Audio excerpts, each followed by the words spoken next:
जय हिंद दोस्तों। कैसे हैं? बढ़िया एकदम सब लोग। तो इस क्लास में हम आपको बताएंगे कक्षा 10 विज्ञान खंड ग। ठीक है, आपका जीव विज्ञान में आपको क्या पढ़ के जाना है, कौन कौन से प्रश्नों को आपको ज्यादा ध्यान देना है ताकि आपका पेपर अच्छे से हो। ठीक है, ये जो आपका खंड है ये 25 नंबर का खंड है। ठीक है, तो 25 नंबर का खंड है तो इसको आपको अच्छे से तैयार करना है। ठीक है, क्योंकि इसमें ज्यादा नंबर मिलने वाले हैं। तो वीडियो को पूरा देखिएगा, चैनल पर नए सब्सक्राइब करिएगा और दोस्तों के पास शेयर कर दीजिएगा। चलिए शुरू करते हैं। ठीक है, तो चलिए इसमें आपको क्या पढ़ना है सबसे पहले आपको देखिए इसमें पढ़ लेंगे पोषण क्या होता है। ठीक है, पोषण के बारे में आप लोग को थोड़ा बहुत पढ़ लेना है। कोई वस्तु सजीव है तो इन सभी प्रश्नों को एक बार जरूर भी आप लोग देखिएगा। ठीक है, इसके बाद है स्वपोषी पोषण क्या होते हैं। ठीक है, ये वाला चित्र देखिए यहाँ पर दिया गया है। ठीक है, स्वपोषी पोषण तो देख लीजिएगा भाई क्या कैसे क्या परिभाषा इसका है। ठीक है, विषम पोषी पोषण है, स्वपोषी पोषण, विषम पोषी पोषण, मनुष्यों में पोषण कैसे होता है, तो ये सब छोटे छोटे चीजें हैं। ठीक है, अब आता है आपका इसको बनाने के लिए देता है पाचन तंत्र। ठीक है, तो इसको आपको तैयार करना है, इंपॉर्टेंट क्वेश्चन है। ठीक है, पाचन तंत्र बनाने के लिए देगा और इस पर टिप्पणी इस पर थोड़ा बहुत लिखने को भी दे देगा। ठीक है, तो इसको तैयार करिएगा। चलिए आगे बढ़ते हैं। अब देखिए स्वपोषी पोषण विषम पोषी पोषण में अंतर, मोस्ट इंपोर्टेंट क्वेश्चन है, नहीं दिख रहा है। देखिए स्वपोषी पोषण विषम पोषी पोषण में अंतर आपको बताना है। प्रकाश संश्लेषण के लिए आवश्यक कच्ची सामग्री पौधा कहाँ से प्राप्त करता है, हमारे आमाशय में ये छोटे छोटे परिभाषा है, तो आपको इसको तैयार कर लेना है। उसके बाद आपको पढ़ना है श्वसन के बारे में। अब आपको आना है मानव श्वसन तंत्र। ठीक है, तो इसको भी फिगर को आपको तैयार कर लेना है, तैयार हो जाएगा। चलिए इसके बाद आपको क्या करना है, देखिए बॉक्स वाले प्रश्न आपको याद कर लेना है ज्यादातर करके। ठीक है, ग्लूकोज ऑक्सीजन के किन भिन्न जीवों में ऊर्जा प्रदान करने के लिए विभिन्न पथ क्या है। ठीक है, गैसों में विनिमय के लिए मानव फुसफुस में अधिकतम क्षेत्रफल को कैसे अधिकल्प किया जाता है। तो इन सभी छोटे छोटे प्रश्नों को आपको एक बार देख लेना है। और महत्वपूर्ण प्रश्न है मानव हृदय। ठीक है, हृदय पंप, तो हृदय की क्रिया विधि और संक्षेप में लिखिए, तो आपका 6 नंबर का क्वेश्चन बनेगा। ठीक है, तो हृदय को आपको हल्के में नहीं लेना है, अच्छे से इसको तैयार कर लेना है। ठीक है, चलिए इसके बाद बात करते हैं फुसफुस, इस रिलेटेड नहीं है उतना सारा। ठीक है, अब इसमें क्या पढ़ना है, उत्सर्जन। ठीक है, उत्सर्जन आपका मोस्ट इंपोर्टेंट क्वेश्चन है, हर साल पेपर में आता है। मानव में उत्सर्जन कैसे होता है, चित्र बनाने को देता है। ठीक है, इसका चित्र नहीं बनाएंगे कोई दिक्कत नहीं है। मानव में उत्सर्जन क्या होता है, इसका क्रिया विधि लिखने के लिए देता है, तो चित्र बनाकर आप लोग याद कर सकते हैं। और ये भी तैयार कर लीजिए एक विषाणु की संरचना, ये तो इसी का पार्ट है, मानव उत्सर्जन का ही। ठीक है, चलिए आगे बढ़ते हैं।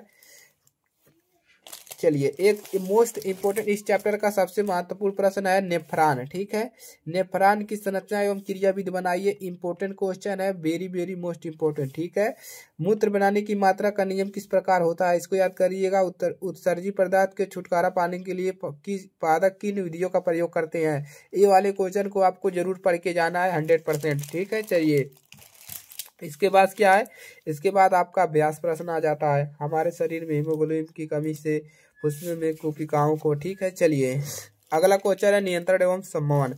इसमें क्या पढ़ेंगे, इसमें सबसे पहला पढ़ेंगे आप इस वाले को, तंत्रिका कोशिका का चित्र, मोस्ट इंपोर्टेंट क्वेश्चन यहाँ पर हम लिख देते हैं इम्पोर्टेंट। ठीक है, तंत्रिका कोशिका का ये आपके पेपर में आएगा, ये मान के चलिए। ठीक है, आ सकता है किसी न किसी सेट में जरूर आएगा। ठीक है, प्रतिवर्ती क्रिया क्या होता है, देखिए अगर आता है तो लिख लीजिएगा। ठीक है, चलिए इसके बाद है आपका मानव मस्तिष्क, इसको तैयार करना है। मानव मस्तिष्क आपको क्या करना है, तैयार कर लें। देखिए यहाँ पर इसका चित्र आपको याद होना चाहिए, मानव मस्तिष्क का आपको चित्र तैयार कर लेना है। ठीक है, कोई दिक्कत नहीं होगा समस्या। और आपसे पूछेगा प्रतिवर्ती क्रिया टहलने के बीच में क्या अंतर है। दो तंत्रिका कोशिकाओं न्यूरॉन के मध्य अग्रदीप्त यानी सिनेप्स को क्या कहते हैं। ठीक है, मस्तिष्क का कौन सा भाग, इसको नहीं याद, प्रतिवर्ती क्रिया में मस्तिष्क की क्या भूमिका है, तो सब देख लीजिएगा जी। चलिए इसमें क्या पढ़ना है, इसके बाद आपको छुई मुई पादप की पत्तियां किस प्रकार प्रकाश की ओर प्रवोध कर गति किस प्रकार भिन्न है। ठीक है, ग्रंथिया। चलिए इसके बाद आपको इसमें ज़्यादा कुछ नहीं पढ़ने को जरूरत है। ठीक है, तंत्रिका कोशिका न्यूरॉन, देखिए यहाँ पर भी दिया है, तंत्रिका कोशिका न्यूरॉन की संरचना बताए तथा इसके कार्यों का वर्णन कीजिए, यही आपसे प्रश्न में आपको पूछेगा, ठीक है। तो इसको तैयार करके जाइएगा। चलिए, मेरे रज्जु अज्ञात में किन संकेतों का आने का अवर्धांक होता है? अनैच्छिक अनैच्छिक क्रिया एवं प्रतिवर्ती क्रिया एक दूसरे को किस प्रकार भिन्न है? अनैच्छिक क्रिया और प्रतिवर्ती क्रिया में अंतर आप लोग सीख लीजिएगा, ठीक है। उसके बाद है जीव जनन कैसे करें, इसमें क्या पढ़ोगे? देखिए, महत्वपूर्ण प्रश्न क्या है। डीएनए प्राकृतिक का प्रजनन क्यों करता है, इसको पढ़ेंगे, ठीक है।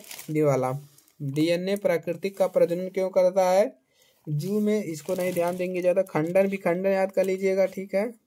पुनरुद्ध भवन और पुनर्जनन, ये महत्वपूर्ण प्रश्न है, मोस्ट इंपॉर्टेंट है, इसको आप लोग को तैयार करना है। पुनरुद्ध भवन क्या होता है, इसको पुनर्जनन, दोनों दो नाम होता है, पुनर्जनन और पुनरुद्ध भवन, दोनों को इसी प्रकार से आएगा, ठीक है। कायिक प्रवर्धन आपको तैयार करना है, ठीक है। चलिए, इसके बाद बीजाणु संघात, चलिए छोड़ देती हैं।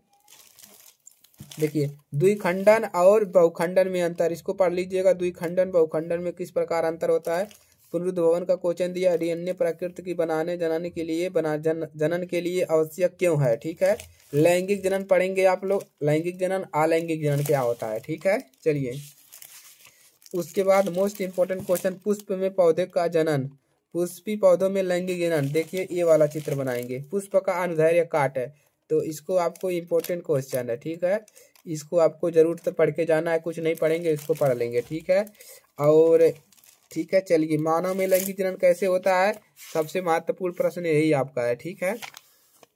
मानव में लैंगिक जनन पढ़ना है, ठीक है, ये पढ़ना है, मोस्ट इम्पोर्टेंट। नर जनन तंत्र यानी कि मनुष्यों का जनन तंत्र, ये आपके पेपर में आता है, ठीक है। तो ये महत्वपूर्ण प्रश्न है, इसको आपको तैयार करके जाना है, ठीक है। इसके बाद है, इसी में और है आपका एक है मादा जनन तंत्र, ठीक है। तो इसको भी क्या करना है, आपको तैयार करके जाना है, ठीक है, कोई समस्या नहीं होगा। इसके बाद क्या पढ़ेंगे, चलिए,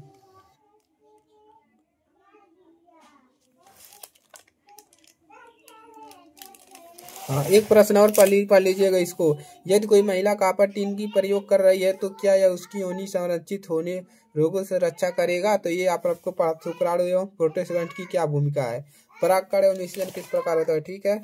चलिए, अब अभ्यास प्रश्न देख लेते हैं क्या है।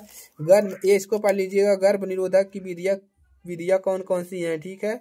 पुष्प की अनुदैर्घ्य काट का नवाचार चित्र बनाइए। ऋतुस्राव क्यों होता है, इसको याद कर लीजिए। मानव में भीषण के क्या कार्य हैं? लैंगिक जनन की अपेक्षा अलैंगिक जनन क्यों लाभ है, ठीक है। एक कोशिकीय जीव की जनन वृद्धि में क्या अंतर है? गर्भ निरोधक युक्तियां अपनाने के लिए क्या कारण हो सकते हैं, ठीक है। तो इन सभी प्रश्नों को तैयार कर लीजिएगा। इसके बाद आपका लास्ट चैप्टर है आनुवंशिकता एवं जैव विकास, ठीक है। तो इसमें क्या चलिए, इसमें बताते हैं क्या पढ़ना है। तो इसमें आपको एक प्रश्न हमेशा पूछता है, ठीक है, उसको आपको बताते हैं कौन सा प्रश्न है, ठीक है। चलिए, तो इसको पर आप लोग याद करिएगा। मेंडल के प्रयोग द्वारा कैसे पता चला कि लक्षण प्रभावी अथवा प्रभावी होते हैं? मेंडल के प्रयोगों में से कैसे पता चला? तो इन सभी प्रश्नों को, मानव में बच्चे का लिंग निर्धारण कैसे होता है, महत्वपूर्ण प्रश्न है, ठीक है। मानव में बच्चों का लिंग निर्धारण कैसे होता है, इसको पढ़िएगा, ठीक है। चलिए, उसमें क्या पढ़ेंगे और देखिए, तो बाघों की संख्या, ये इसमें से कुछ पढ़ लीजिएगा आप लोग, ठीक है, थोड़ा बहुत ध्यान दे दीजिएगा।